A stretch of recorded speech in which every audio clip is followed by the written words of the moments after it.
Forgotten Warriors, the untold story of Japan's female samurai.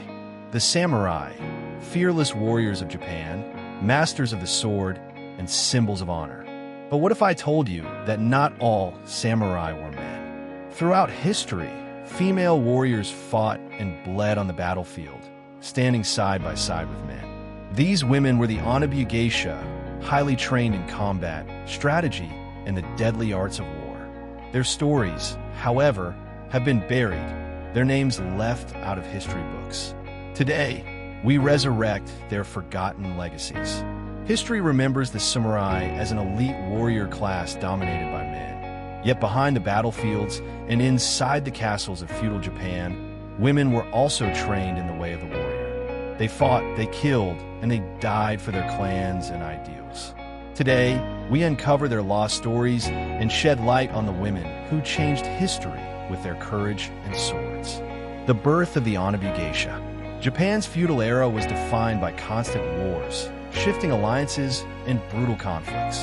While men rode into battle as samurai, the women of the samurai class were not passive observers.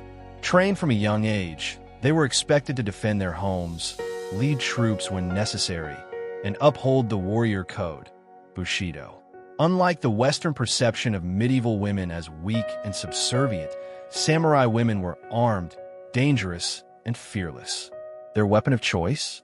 The naginata, a long, curved blade mounted on a pole. It allowed them to strike from a distance, compensating for their generally smaller size compared to male warriors. Some were also trained in the tanto, a short dagger used in close combat. These weapons made them formidable foes on the battlefield. Women of the samurai class trained from a young age, just like their male counterparts. Their training was not limited to weapons. They also learned strategy, tactics, and leadership. They understood battle formations, defensive tactics, and even espionage. While men went to war, women protected the fortresses and households, ensuring that their lands remained secure. In times of war, they fought alongside the man, and in times of peace, they wielded influence in the political sphere.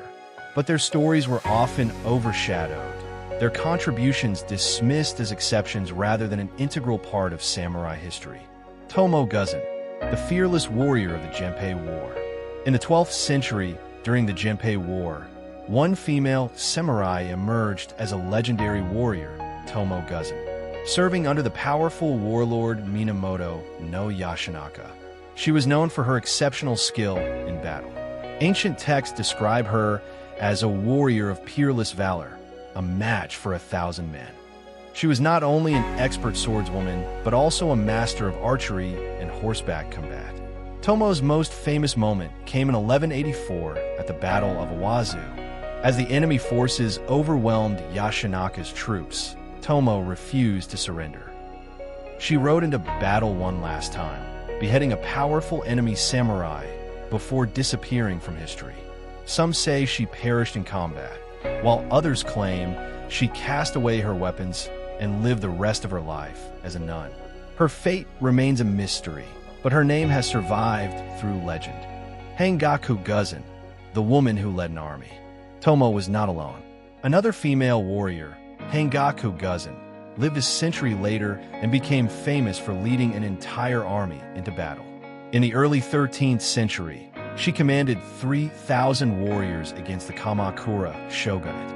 Unlike many female warriors who fought in desperate defense, Hangaku took the offensive, rallying samurai to rebellion. Even after being wounded by an arrow, she continued to fight, inspiring her troops to resist. Eventually, she was captured alive, a rare honor, as most warriors were executed on the battlefield. Her bravery was so admired that instead of being killed, she was forced into marriage with a samurai lord. Her story is unique, as it highlights not just the physical strength of Onna-Bugeisha, but their ability to lead and command respect, even in a deeply patriarchal society. The role of women in samurai clans. Beyond battlefield combat, women played critical roles in samurai households. Wives of powerful warlords managed castles, handled diplomacy, and sometimes even negotiated peace treaties. One such woman was Ao, wife of Tokugawa Hidetada, who played a key role in securing political alliances that shaped Japan's future. In times of siege, samurai women did not cower behind walls. They fought. They organized defenses, treated the wounded, and in some cases, led last stands against invading forces. But as Japan moved towards a more structured and centralized government under the Tokugawa shogunate, the role of female warriors began to fade. Nakano Takeko, the last samurai woman. The final stand of the Onna-Bugeisha came in the Boshin War, 1868 to 1869. By this time, the samurai era was coming to an end, but one woman refused to go quietly, Nakano Takeko. She was the last known female warrior to lead troops in a battle. During the Battle of Aizu, as imperial forces sought to crush the last remnants of the shogunate's loyalists, Nakano Takeko and a group of female fighters, the Joshitai, took up arms. Armed with naginatas, they fought against a modernized imperial army equipped with firearms. Despite their bravery, they were hopelessly outgunned. Nakano Takeko herself was shot in battle. Realizing that her body would be taken as a war trophy, she ordered her sister to behead her so that her remains could be buried with honor. Today, a statue in Aizu honors her sacrifice, yet her name is rarely spoken outside Japan. Why were these warriors forgotten? So why don't we hear more about the Onna-Bugeisha? As Japan modernized, the role of women was rewritten. The government sought to create a society where women were seen as caretakers rather than warriors. The fierce female fighters of the past did not fit this new ideal, so their stories were quietly erased. Another reason is that history is often written by those in power. The samurai class itself was romanticized in literature and art, but the stories focused on male warriors, reinforcing a narrative where women had no place on the battlefield. The contributions of Onna-Bugeisha were dismissed as exceptions, rather than an integral part of Japan's military past. Legacy of the Onna-Bugeisha. Today, we are rediscovering their stories. The Onna-Bugeisha were not just warriors. They were leaders, strategists, and symbols of resilience.